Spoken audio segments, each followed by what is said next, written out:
¿Son reales las experiencias cercanas a la muerte? En parapsicología las llamamos ECM y es un fenómeno de naturaleza muy poco clara que suele ocurrirle a pacientes que han estado clínicamente muertos y que han resucitado. Estos pacientes reportan una continuidad de experiencias subjetivas, recordando visitantes y otros eventos que ocurren dentro del recinto hospitalario. Y todo esto va más allá de la completa supresión de la actividad cortical. Estos eventos suelen ser más comunes en esos sucesos repentinos o inesperados que en aquellos cuyo fallecimiento pudiera haber sido anticipado. Y la historia, hay relatos, está llena de relatos. Te voy a contar dos. Uno es el de Platón, que en su libro, La República, menciona a un soldado armenio que había fallecido en la guerra y que a los 10 días fueron a recolectar los cuerpos de todos los fallecidos, y que el de este soldado permanecía intacto. Claro, había resucitado. Y cuando resucitó, contó lo que había visto allá. Contó que había marchado junto a muchas otras almas hacia un lugar maravilloso, que había jueces sentados que pronunciarían su sentencia y que había como una especie de letreros en donde iban a comunicarle por ese medio de cómo iban a ser juzgados. Este soldado también habla del agua que debían tomar las almas que se quedarían en el cielo. Claro, a él no le dejaron beber esto porque él fue devuelto al plano terrenal resucitando. El mismo Carl Gustav Jung, aquel que es el padre de los arquetipos psicológicos, aquel que fue el discípulo de Sigmund Freud. Después de fracturarse un pie y de sufrir un infarto de miocardio, poco tiempo después, describió una ECM. En realidad, la primera persona que la describe fue una enfermera que comentó cómo una luz lo envolvía durante la agonía de este infarto. Y Jung describe a la Tierra bañada en una luz azul, describe la profundidad de los océanos y la conformación de los continentes. Todo esto visto en aquella oportunidad. En este fenómeno, en el año 1975, un estudioso, Raymond Moody, pudo identificar 15 elementos que parecían ser recurrentes en los reportes de ECM. 2 años más tarde, esta misma persona le agrega rasgos adicionales. ECM, experiencias cercanas a la muerte, conciencia o alucinación. Lo cierto es que es un proceso de muerte cerebral. Y en este proceso podemos destacar 4 fases más importantes. Y una de ellas es esa intensa luz. Es el reporte de las personas que dicen que se sienten atraídos por esa intensa e inmensa luz que viene desde el final del túnel y que es el paso hacia otra dimensión. Otra de las fases reportadas es que ante sus ojos pueden ver imágenes de los hechos más importantes de su vida y que también encuentran familiares y amigos fallecidos y que también se sienten vivos, pero fuera del cuerpo. Es más, existen testimonios de desdoblamientos donde observan desde arriba y describen con detalle el ambiente y las conversaciones de la sala.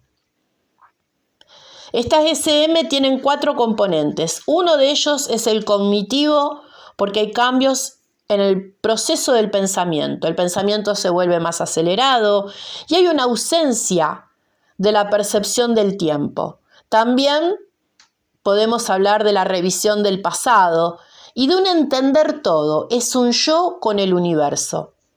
El otro componente puede ser el afectivo, por esa sensación enorme de paz. Claro, hay un cambio en el estado de ánimo.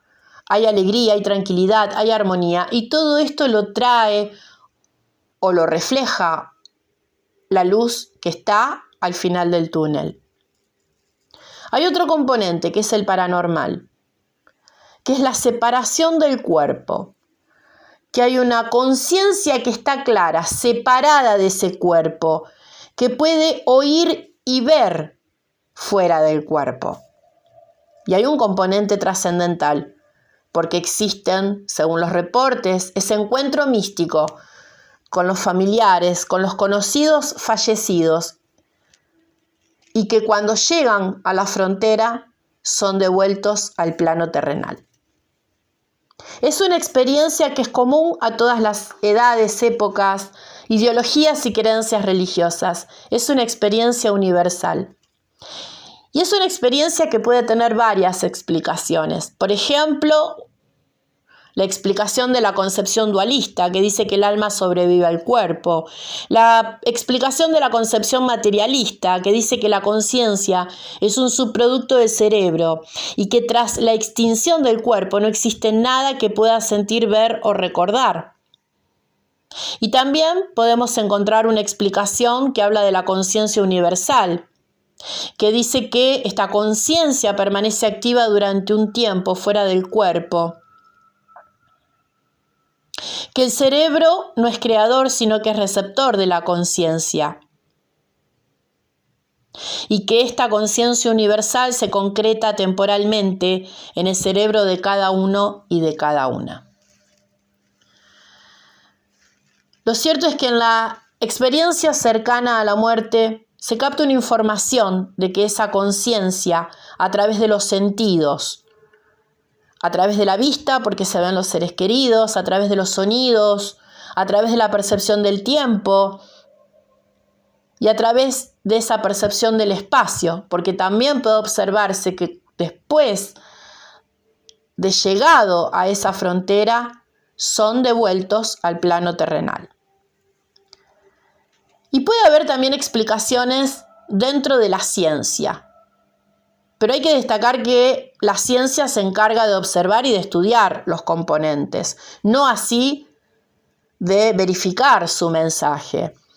Y dentro de la ciencia podemos destacar la teoría orgánica, que dice que se puede llegar a dar por aislamiento sensorial, de que esta SM puede ser la secreción de endorfinas que producen analgesia y sensación de paz y felicidad, como una especie de alucinación. También se dice que puede ser la anoxia cerebral, que produce en el sistema visual la ilusión de túneles y luces y alteraciones en el lóbulo temporal que hacen revivir las memorias o visiones de personas que ya están fallecidas en otras dimensiones, como una especie de epilepsia. También se dice que asociado a la anoxia existe la hipercapnia, que es el exceso de dióxido de carbono, que si está en la sangre arterial, por sí sola pudiera llegar a dar síntomas de SM. También decían que eran experiencias alucinatorias producidas por las drogas que se empleaban en los procedimientos de resucitación en el cerebro moribundo. Hay una teoría psicológica que habla de la idea de que la SM es una forma de despersonalización que actuara como un mecanismo de defensa frente a la amenaza de muerte en situaciones de extremo peligro, permitiendo un sentimiento de indiferencia y fantasía placenteras. Según esta tesis, la experiencia cercana a la muerte se produciría justo en el momento en el que el cerebro se desconecta o bien cuando se recupera, ya que la despersonalización es una alteración de la percepción o la experiencia de uno mismo de tal manera que uno se siente separado de los procesos mentales o del cuerpo, o sea, como si la persona fuese una observadora externa a todos estos eventos. Otros sugieren que la experiencia cercana a la muerte es un trastorno disociativo en el que produce una separación entre la propia identidad y las sensaciones corporales. Y acá la vienen a comparar con el acto del nacimiento y las emociones, pero esto queda totalmente refutado. Aquella propuesta fue hecha en el año 1979 por Samuel Sagan, cuando dijo que el bebé, cuando dejaba el útero materno, viajaba por el túnel hacia la luz y que normalmente lo estaba esperando una gran cantidad de amor y de calor. pero hay argumentos con evidencia, tanto teórica como empírica. Y en 1982, el investigador de apellido Becker suma evidencia de que los recién nacidos llegados sufren pérdida de la agudeza visual, de la alerta mental y de la capacidad cortical de codificar y registrar los recuerdos de la experiencia del nacimiento. También podemos encontrar teorías o explicaciones espirituales trascendentales que dicen que es una prueba de que la mente puede funcionar independientemente del cuerpo físico. También en la teoría de Darwin se dice que una SM es una estrategia deliberada de la raza humana que ayuda a adaptarse mejor al inevitable fin de sus vidas. Pero podemos encontrar también elementos paranormales. ¿Cuáles son esos elementos paranormales que se viven o que están identificados en una experiencia cercana a la muerte? Tenemos los eventos sensoriales vívidos. Hay una aparente percepción extrasensorial. Tenemos las visiones precognitivas. Tenemos las experiencias fuera del cuerpo, que las podemos llamar en parapsicología EFC o experiencia extracorpóreas, también llamadas EEC.